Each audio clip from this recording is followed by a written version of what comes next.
this is an iHeart podcast. Guaranteed human. With no fees or minimums on checking accounts, it's no wonder the Capital One bank guy is so passionate about banking with Capital One. If he were here, he wouldn't just tell you about no fees or minimums. He'd also talk about how most Capital One cafes are open 7 days a week to assist with your banking needs. Yep, even on weekends. It's pretty much all he talks about, in a good way. What's in your wallet? Terms apply. See CapitalOne.com/bank. Capital One, N.A., member FDIC. If you're feeling exhausted, puffy, anxious, foggy, gaining weight, or just not like yourself, you're not imagining it. Women in their 30s, 40s, and 50s are experiencing massive hormonal shifts, and no one is explaining what's actually happening. I'm Katie Whalen, co-founder of Joy. I built Joy because I lived this. The fatigue, the mood swings, the weight changes, the confusion. Your symptoms are biological, not personal. And AI-generated lab reports won't fix them. Every Joy lab includes a visit with a licensed clinician who specializes in women's hormones and connects every biomarker to how you feel. Energy, metabolism, mood, sleep, skin, weight, everything. Then, we personalize real solutions: hormone therapy, peptide therapy, supplements, and lifestyle protocols.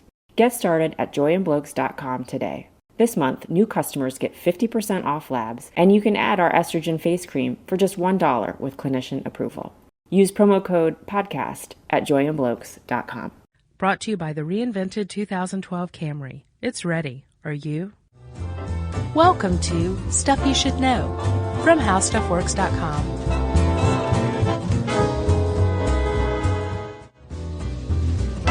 Hey, and welcome to the podcast. I'm Josh Clark.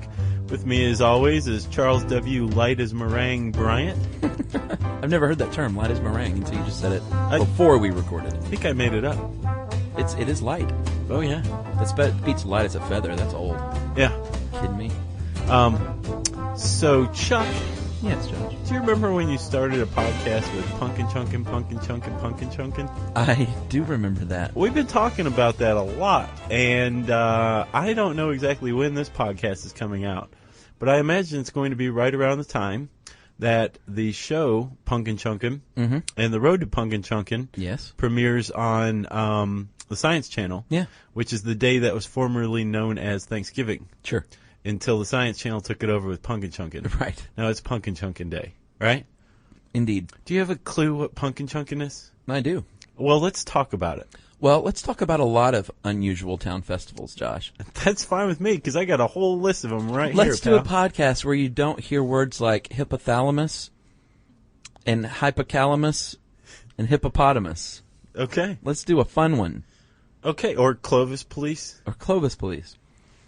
I got in a Clovis argument with a guy the other day, by the way. Did you really? Did you decimate him? Yeah, sort of. And he was kind of like, oh, no, but I thought people came over from the Bering Land Bridge. And I was like, well, they did, but not before Homeboy came up from South America. Exactly. Idiot. Did you thump his ear with your forefinger? I did. Good. So, Punkin' Chunkin', Josh, takes place in Sussex County, Delaware. Right? Am I right? Yeah. Okay. Why were you looking at me? Well, I don't know. You looked at me like I had it wrong. No, I just zoned out for a second. And I believe it's a benefit for St. Jude's Children's Research Hospital there. Yeah, I didn't know that before, and I was glad to find that out. Sure, me too. Yeah. And they've been doing this since 1986. Yeah, and they've gotten pretty serious about this, actually. Yeah. So, and I was staggered at how far these things go. Well, actually, the world record for a chunked pumpkin, right? Yeah. Is like 800 feet shy of a mile. Yeah, 4,483 feet, dude. Can you imagine seeing a pumpkin going that far? Well, you wouldn't. It'd go out of your field of vision like halfway there. I don't think you can see a pumpkin or a pumpkin go a mile. Well, if you're out in the middle of the desert or something, you probably could. Maybe. And there's some pretty plowed fields around there. Yeah, it depends on how big your pumpkin is. Right. Or what you're using. And there's actually, I think, 7 different categories. Or 7 different contests in 3 different categories. Right.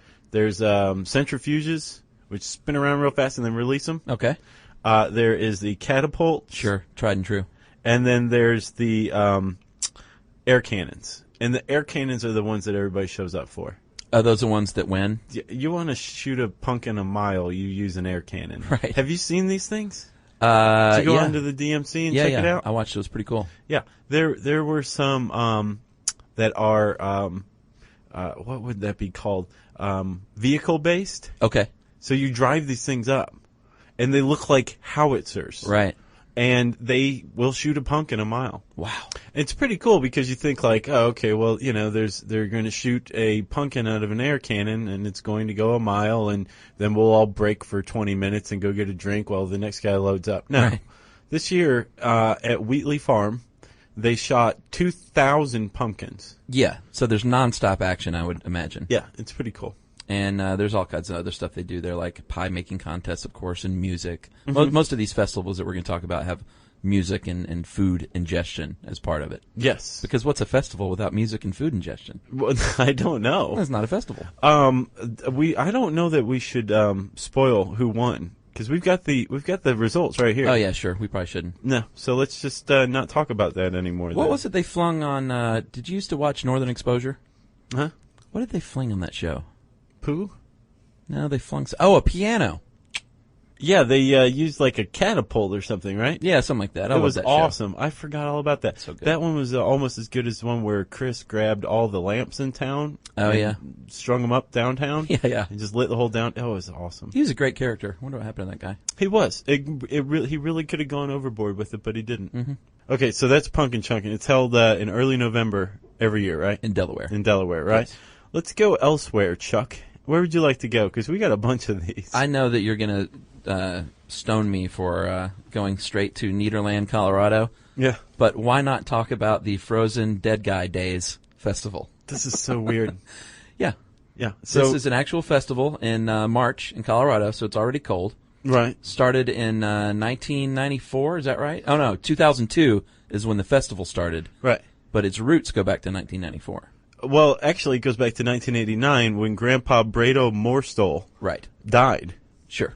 And Grandpa Brado was a member of a family that was very much proponents of cryogenics. Yeah. So they shipped Grandpa off to California where he was entombed cryogenically. Yeah, for 4 years. Right. And he, I guess, got a little homesick. Yeah. His family got a little more confident that they could maintain him. Right. And so they shipped him back in 1994. And he's been in a Tuff Shed, Tuff brand shed, since 1994. Yes, and now they have built the Frozen Dead Guy Days Festival around him. Yeah. And his frozen body. It's been described as cryonics Mardi Gras. Hi, frozen body. Yeah, nice, Chuck. And what goes on there, Josh, besides clearly some drinking is probably happening? There is Grandpa's Blue Ball, which is the dance. Right. That they have every year. The cotillion, if you will. Right. They have antique hearse shows. Yeah, they have coffin races. Yeah. That's kind of fun. Which I take to be like toboggan races. Oh, is that what that is? I think so. I mean, it's frozen. There's lots of snow. It's Colorado in early March. Sure. So just throw some blades on a coffin and go at it? Then they have some, I guess, non-death events, too, like salmon tossing. Although if you're a salmon, it's a death event. Yeah, I guess so. And frozen beach volleyball, too. Yeah, I'd like to see that. Yeah, it's just an all-around odd thing. Yeah, and they also do a polar plunge, which is if you're brave enough to jump in the lake there. I am not. You don't do that? No, have you? I've done that before. I did a frozen lake jump when I was Did you really? in high school. That's insane. Yeah, it was. And, it's one of those deals where you jump in, you can't breathe, and you run back out and warm up and tell your friends about it for the next 30 years. Right. But I'm never going to be one of those polar bear guys, so don't worry. No, I don't get that. No. Okay, so Chuck. Where to next? Let's go to Montana. I like Montana. One of my best friends, Rad Smith, lives in Montana. Well, hey, Brad Smith. Rad. What? Rad is short for Radford. Oh, okay. Hey, Radford Smith. I think he listens, too. Okay. Yeah, well, Rad was the OG. He was my best friend when I was like 15. Cool. And we're back in touch again, which is nice. That's all. Facebook? Yeah, originally, but then we immediately when we found each other, we were like, let's just email like normal Sure, adults. yeah.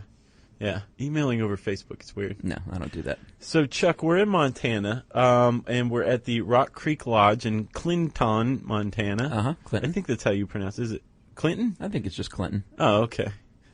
I was doing the Kang and Kodos pronunciation. President Clinton. Right.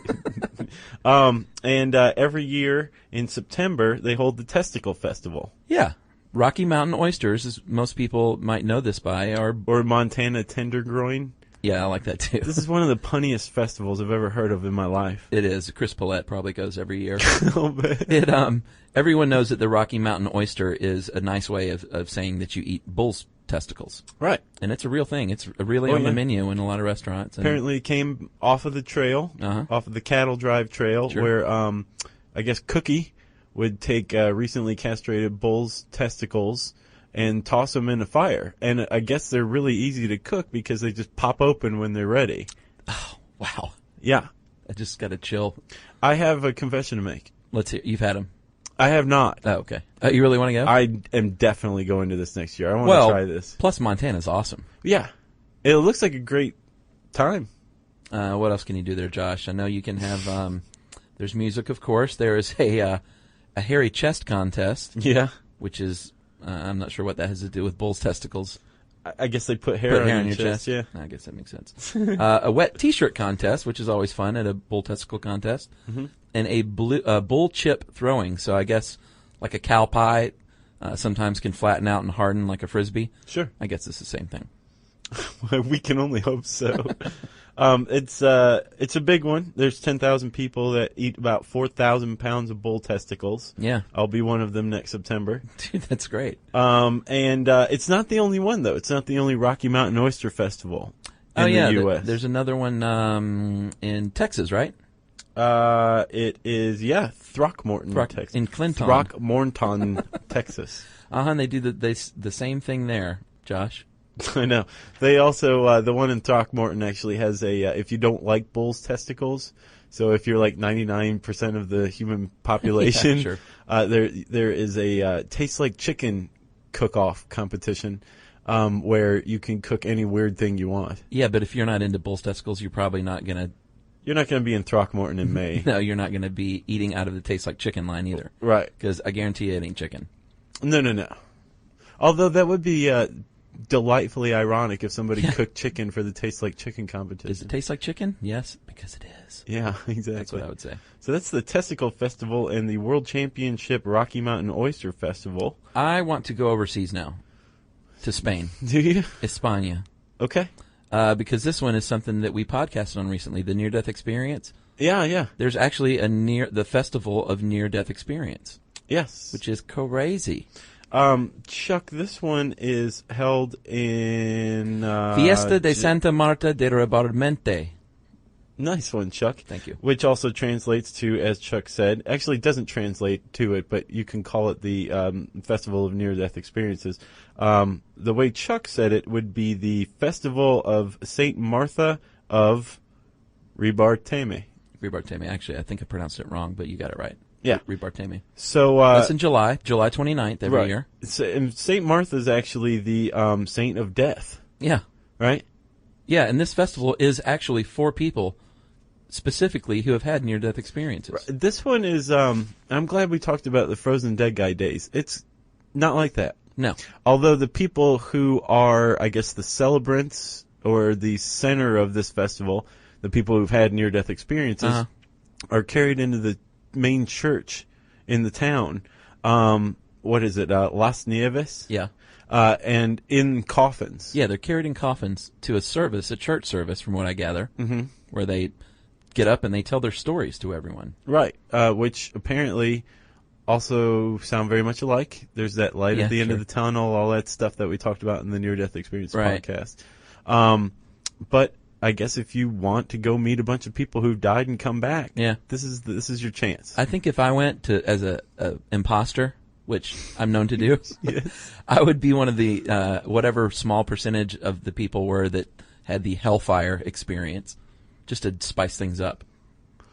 I think that's a good idea. Remember, it was a very small percentage. 1%, according to that 82 Gallup poll. Yeah, because everyone's like, oh yeah, white light. And I would get up there and say, I saw fire. You get up there and go, you don't want to die. Right. You're all doomed. And get me out of this coffin. Right.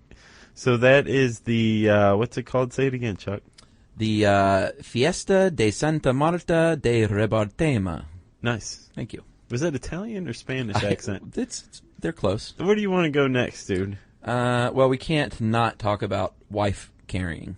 This is a lot like the healthcare podcast, the last one, where we went all over the world. Yeah, in a balloon. Yeah.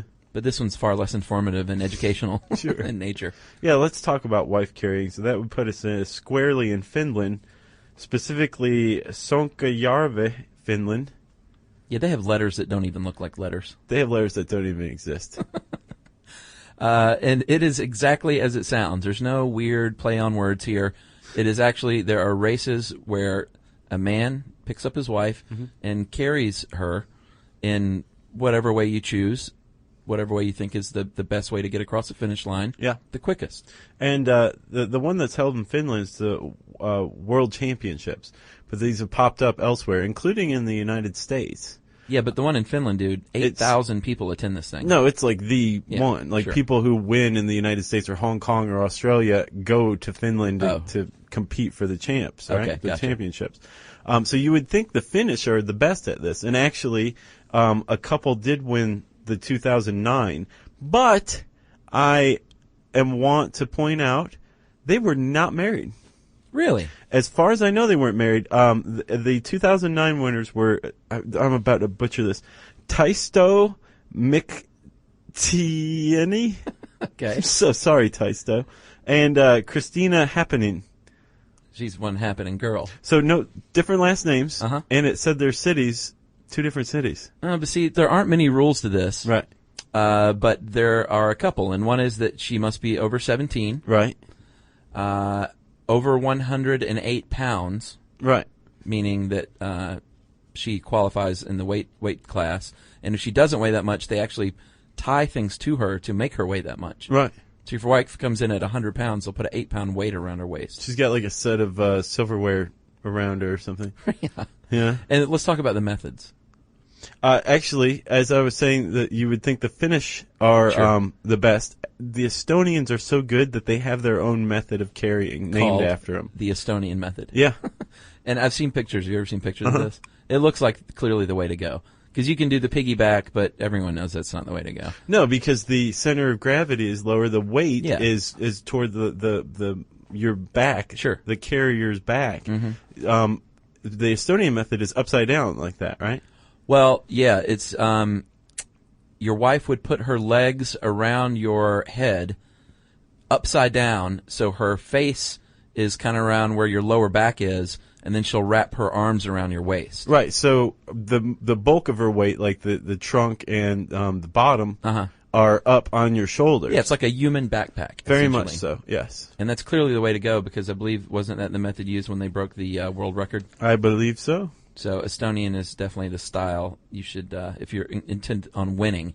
And you should intend on winning because this one actually has a nice little prize attached. It does. You get your wife's weight in beer. I love it. I love it too. Uh-huh. I would love to drink that much beer. And I imagine if she weighs less than the 108 pounds, they don't give you the weight of the silverware that she had around her waist. If she weighed 80 pounds, they'd probably give you 80 pounds of beer. I guess so. But if I were in Finland, I would beef up my wife to a cool, 220 and see if I could win and get 220 pounds of beer. I'd ask if I could trade the beer in for an equal amount of vodka instead. They might do that. Maybe. That's a lot of vodka. Chuck, we are exiting Finland now. Goodbye, Finland. Let's go back to Spain. We probably should have just stayed in Spain while we were there, right? Yeah, but we're racking up frequent flyer points here, so. We're going to La Tomatina in Buñol, Spain. Yeah, this is a cool one. Province of Valencia. AKA, you probably know it as the largest tomato fight in the world. Right. And that's what it is. That's exactly what it is. It began in 1945, and not everyone's entirely certain why.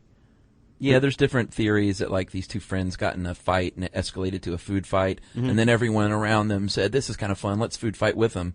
And then that escalated to the next town over. But that doesn't sound likely to me. No, This isn't a Farrelly Brothers comedy. Right, exactly. Yeah. But however, whatever its origin, it's been going on every year as far as I know. And for an hour on the last Wednesday of August, everybody grabs as many tomatoes as they can. Apparently 140 tons are trucked in these days. And everybody just starts whipping tomatoes at one another. I want to do this one, man. Oh, yeah. I would it's kinda turn on you wasteful, like that. Oh, are you kidding me? Before they said go, you would have a tomato in my face. I would not. Chuck. Or you would bring in your own rotten tomatoes. I would not. Yeah, you would. I wouldn't. I would. Oh, that's me I was thinking of. Oh, okay. I would do that. And it sounds like a lot of fun. Well, yeah. I mean, it's a huge tomato fight that lasts an hour. Yeah. So that is La Tomatina, which takes place when, Chuck? The last Wednesday of August, right? Yeah. And it's pretty dang popular. 20 20,000 strong. It's a lot of tomatoes thrown. Yeah. Yeah. Chuck, our last stop, you could call a whistle stop. Yes. If you were a jerk who liked to make stupid jokes, you would call it a whistle stop, wouldn't you? Yeah. It's, what is it? Laguna Niguel, California. Yeah, Laguna Niguel. It's in Southern California. Well, not all of us have lived in California. Well, I'm sorry. So, Chuck, ever since 1980, once a year, and I think it's in July, right? Yeah, I'm surprised I haven't heard of this. Once a year, people line up along the railroad tracks. Uh-huh. Along the side, not actually on the railroad tracks. That would be Hands Across America. Sure. And they moon passing Amtrak trains. Yes, and for those of you who don't know what mooning is, that is a practice of pulling down your pants and showing somebody your butt. Your bottom. It is a old tradition. I wonder where mooning started. I have no idea. Ooh, that's a But at one point or another, if you're growing up in high school, you probably mooned somebody at some point, pressed ham. Would you like to hear my mooning story? I figured you had one. Well, yeah? Yeah, let's hear it. So, in 6th grade, I was a crossing guard, as most 6th graders were. Okay. And I was at one post, bored. Okay. And You're at out the of other smokes. end, at the my flask was dry. At the other end of the block were a couple of girls, both of whom I was friends with and liked. And I was like, Kelly, Joelle, and they looked over and I mooned them. Right. And they started screaming and pointing and telling everyone who would listen that I just mooned them. And I'm like, no, shut up, shut up. Yeah, mooning is private. Long story short, I end up in the principal's office. And I lose my right to go to Cedar Point as the 6th grade class trip that year. You're kidding me. No. And I got kicked off the crossing guard, which is actually my point, because I was tired of being a crossing guard. You know what? That's a crappy punishment.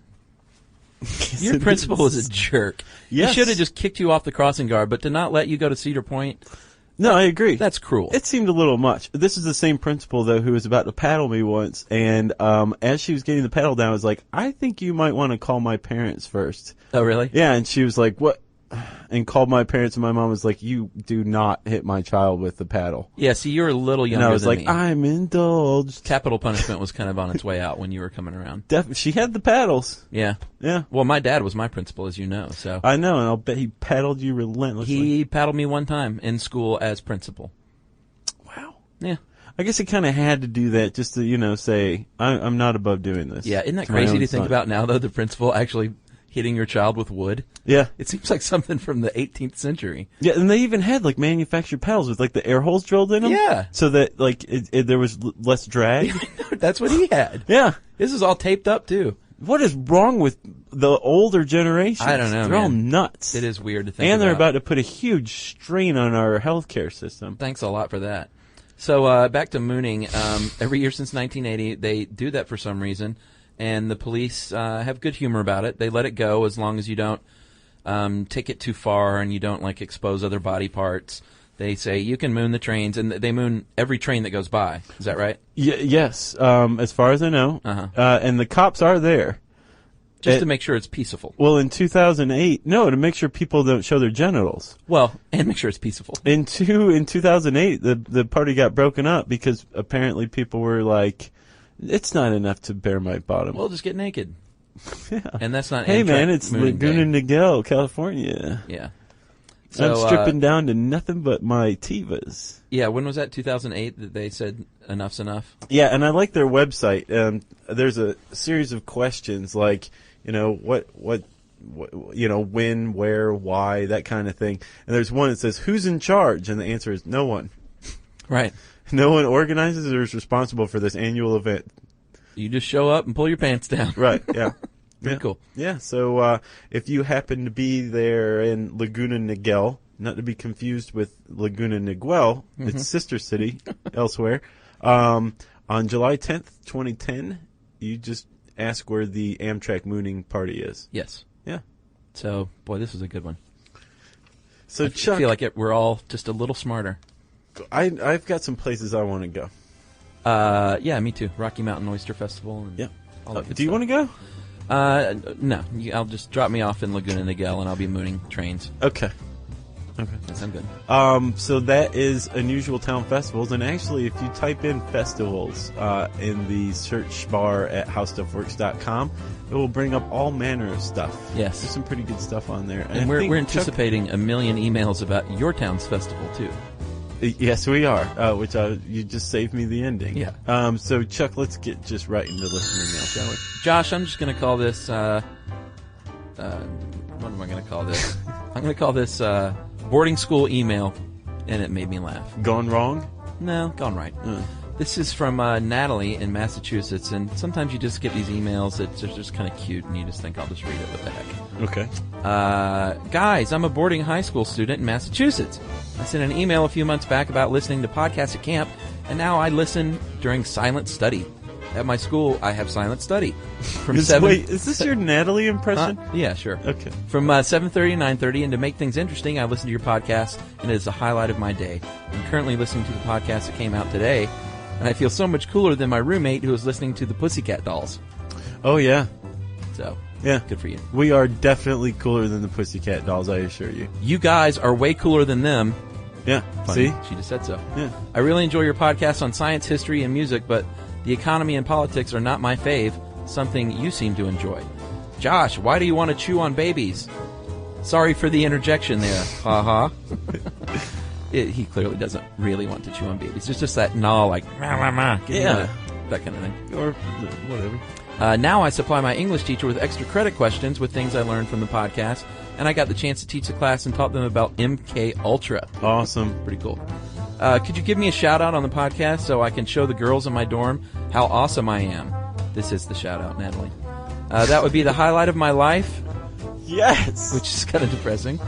Other than the time I saw a ghost. I have a ghost Natalie's story. just full of stuff, isn't she? Yeah, I'm going to tell my ghost story at some other point, but I did see a ghost once. Okay. I'm going to save that one for our ghost podcast. All right. The weekend activity a few weeks ago was a ghost hunter who uncovered a ghost in the history wing. Suggestion, ghost hunters. That's what she says. Yeah, we're not going to do ghost hunters. We'll do ghosts. I have a ghost story, too. And then she just followed that by saying, that was spontaneous. This girl's adorable. I do not know how that train of thought went. Thank you for reading my rambling. You have won Twinkie points. Natalie from Massachusetts. Nice, Natalie. Natalie clearly has a firm grasp on her stream of consciousness. She does. Yeah.